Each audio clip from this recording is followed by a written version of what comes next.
나만의 공부 방법이나 팁이 있다면 좀 알려주세요. 이거 비밀인데. 네,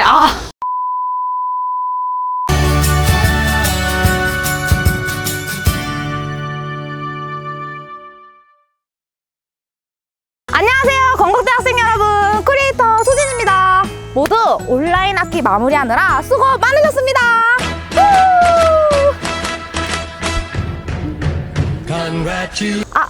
근데 계절 학기 듣는 분들은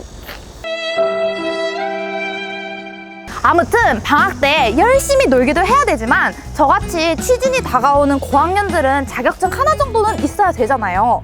놀 땐 놀더라도 자격증 하나쯤은 괜찮잖아. 그런데 자격증 따기 전에 어떤 자격증이 있고 어떤 자격증을 따면 좋을지 알아봐야겠죠? 남들이 딴다고 해서 아무거나 딸 수는 없잖아요. 그쵸? 그래서 제가 오늘 학생회관의 취창업 전략처의 취업 지원관님께 찾아가 직접 여쭤보도록 하겠습니다. 가보실까요? 고고! 우후! 저희 학교 취업 지원관님을 모셨습니다. 안녕하세요. 안녕하세요. 건대 취업지원관 김지훈이라고 합니다. 진로에 따라서 필요한 어학 점수나 자격증 같은 게 있을까요? 공기업 같은 경우는 어학 점수는 적부 판정만 해요. 블라인드 채용이기도 하고, 그렇기 때문에 공대생이라면 한 700점에서 750점 정도, 그리고 인문대생이라면 800점 정도면 충분하지 굳이 900점 이상을 굳이 하려고 이렇게 노력하실 필요는 없고요. 네. 대신에 자격증이 공대생들 같은 경우는 자기 전공기사 자격증, 그리고 인문성경대생들 같은 커머리라든지 한국사 1급이라든지 이런 게 사실상 필수나 마찬가지니까 이제 그런 쪽으로 조금 더 공부를 하셔야겠죠.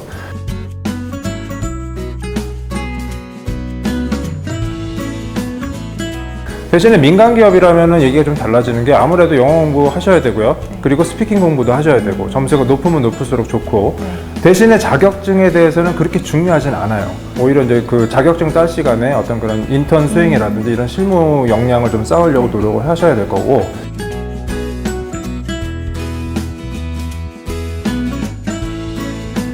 만약 또 금융권 쪽으로 방향을 잡는다 그러면 금융권 안에서도 은행이냐 아니면 보험사냐 아니면 자산운용사 뭐 증권사냐 아니기 때문에 먼저 진로를 정해놓고 거기서 요구하는 영어 점수 그리고 자격증 준비하시는 게 그런 전략이 좀 필요할 것 같습니다. 네, 답변 감사합니다. 이제 어떤 자격증을 따야 되는지는 알았는데 어디서부터 어떻게 시작해야 될지 모르겠다. 좀 도와주실 선배님 안 계시나? 저기 박물관 앞에 왠지 한국사를 잘할 것만 같은 선배님이!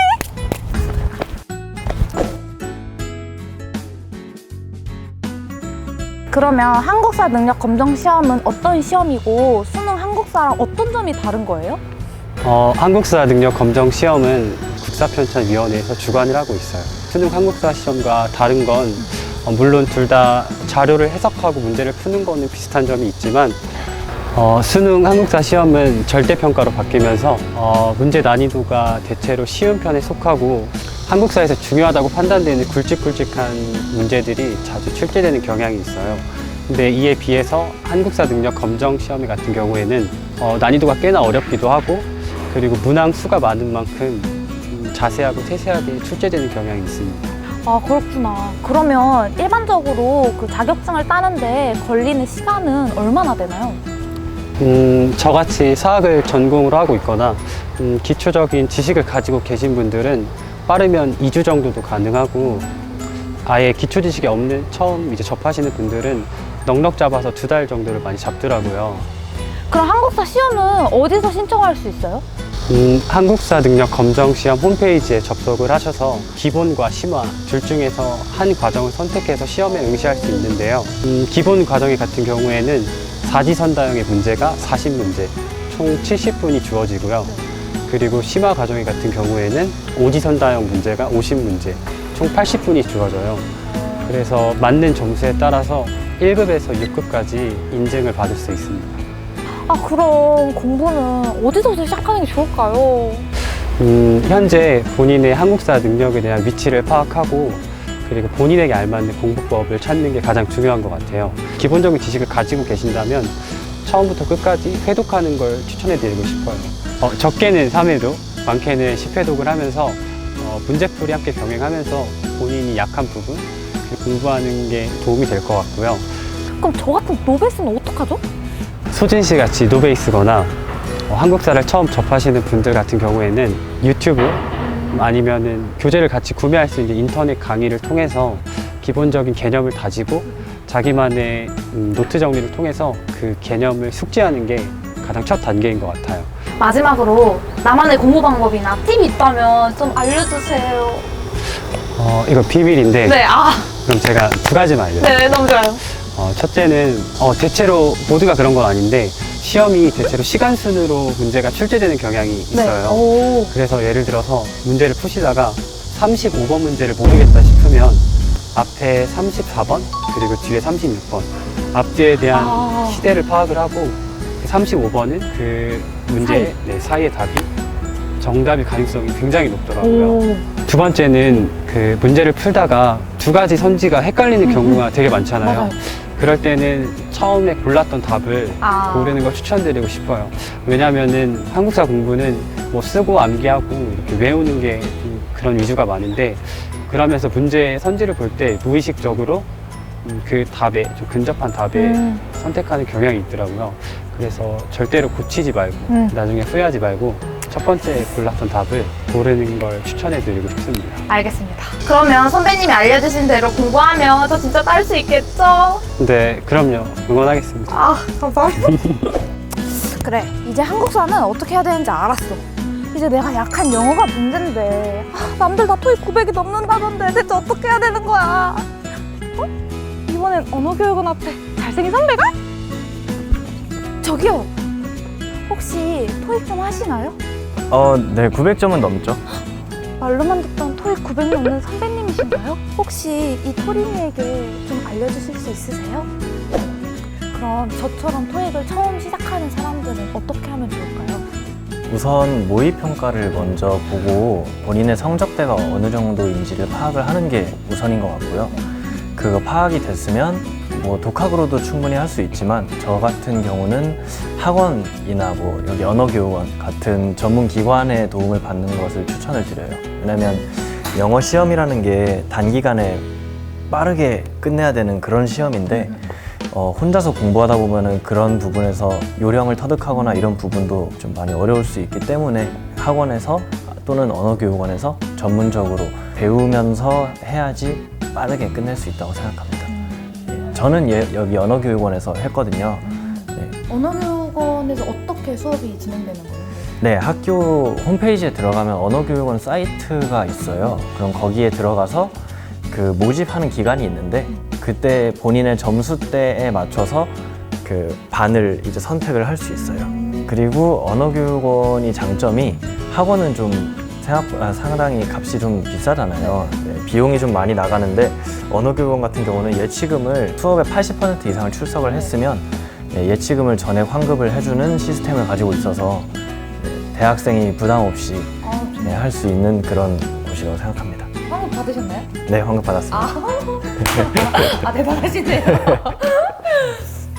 그럼 각 영역별로 본인만의 공부 방법이 있어요? 네, 우선 듣기 같은 경우는 그 파트 3랑 파트 4가 한 지문당 3개의 문제가 나오는 듣기 문항들이에요. 혼자 연습을 하면서 3가지 정도로 시도를 해봤는데요. 첫 번째는 우선 지문이 나오기 전에 문제를 먼저 읽고 들어가기. 그게 첫 번째고, 두 번째는 눈 감고 들어보기. 그리고 세 번째는 들으면서 키워드 받아 적기. 이렇게 3가지를 시도를 해보았는데 첫 번째 같은 경우는 제가 듣다 보면서 점점 까먹게 되더라고요. 그래서 별로 쓸모가 없었고, 세 번째 같은 경우도 들으면서 키워드를 받아 적다 보니까 오히려 키워드 적는데 좀 끌려가는 경향이 없잖아 있어서, 그래서 저 같은 경우는 두 번째 눈 감고 듣기가 가장 저한테는 잘 맞았고요. 네, 그렇게 하다 보니까 집중도 잘 돼서 더 잘 듣고 한 번에 문제도 잘 풀 수 있었던 것 같아요. 네, 그리고 독해 같은 경우는 파트 7이 아무래도 고득점자들 중에선 가장 애를 먹는 부분이 아닐까 싶은데, 문제가 크게 2가지로 나뉜다고 생각을 해요. 첫 번째는 지문의 흐름을 파악을 해야지 풀 수 있는 문제, 그리고 두 번째는 지문의 흐름을 파악하지 않아도 되는 지엽적인 문제들.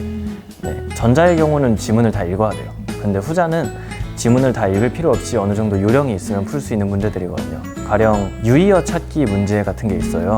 그런 문제들은 그 단어가 들어간 문장만 봐도 충분히 풀 수 있는 수준의 문제들이기 때문에 문제를 먼저 빠르게 읽고 그런 식의 지엽적인 문제들이 있으면 빨리빨리 먼저 그것부터 푼 다음에 지문을 읽기 시작하는 게 훨씬 더 시간 단축에도 도움이 많이 될 겁니다. 저는 단어가 정말 안 외워져요. 단어를 잘 외우는 방법이 있을까요? 네, 저 같은 경우는 언어교육원에서 할 때 그 실제 기출 문장들을 프린트 하셔가지고 항상 그걸로 테스트를 봤어요. 그래서 거기에 이제 빈칸을 뚫어놓고 단어만 보는 시기였는데 단어만 보면은 사실 외우는 건 외울 수 있는데 응용력이 좀 떨어질 수 있거든요.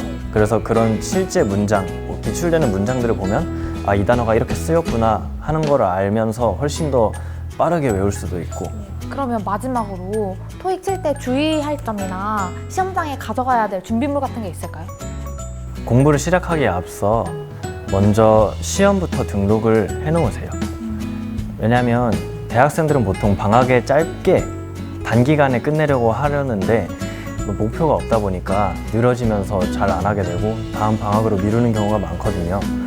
그러니까 시험을 먼저 등록을 해놓으면 돈이 아까워서라도 어쩔 수 없이 공부를 하게 돼 있어요. 그리고 요즘은 더 수험생들이 많이 몰리고 있거든요. 그래서 기껏해서 한두 달 열심히 준비를 했는데 시험이 막 몇 달 뒤에 있고 이미 다 차버리면 문제가 되잖아요. 그러니까 미리미리 예약을 해서 혹시나 공부한 게 나중에 막 더 미뤄져가지고 물거품이 되지 않도록 그렇게 준비를 해주시면 될 것 같습니다. 그리고 시험장에서 필기를 연필로 해요. 그래서 두꺼운 연필을 챙겨가시는 게 좋을 것 같고요. 얇은 연필로 하면 또 여러 번 칠해야 되고 그래서 좀 불편하거든요. 그 정도만 하면 될 것 같습니다. 명심하겠습니다. 그러면 제가 선배님이 알려주신 방법대로만 공부하면 저도 900점 넘을 수 있겠죠? 네, 당연하죠. 응원하겠습니다. 감사합니다. 자, 오늘 이렇게 취창업 전략처의 취업 지원관님께 취업에 도움이 되는 자격증의 종류와 이번 방학에 취득하면 좋을 자격증을 여쭤보았습니다. 그리고 자격증 중에 대표적인 한국사 검정 능력 시험 1급을 보유하신 선배님과 토익 고득점 선배님을 만나 구체적인 공부 방법도 여쭤보았습니다. 여러분, 방학 때 열심히 노시고 자격증 공부도 열심히 하셔서 원하는 자격증 하나는 꼭 취득하시길 바랄게요. 그럼 크리에이터는 다음에도 재밌고 유익한 영상으로 찾아뵙겠습니다. 안녕! 나도 자격증 공부하러 가야지!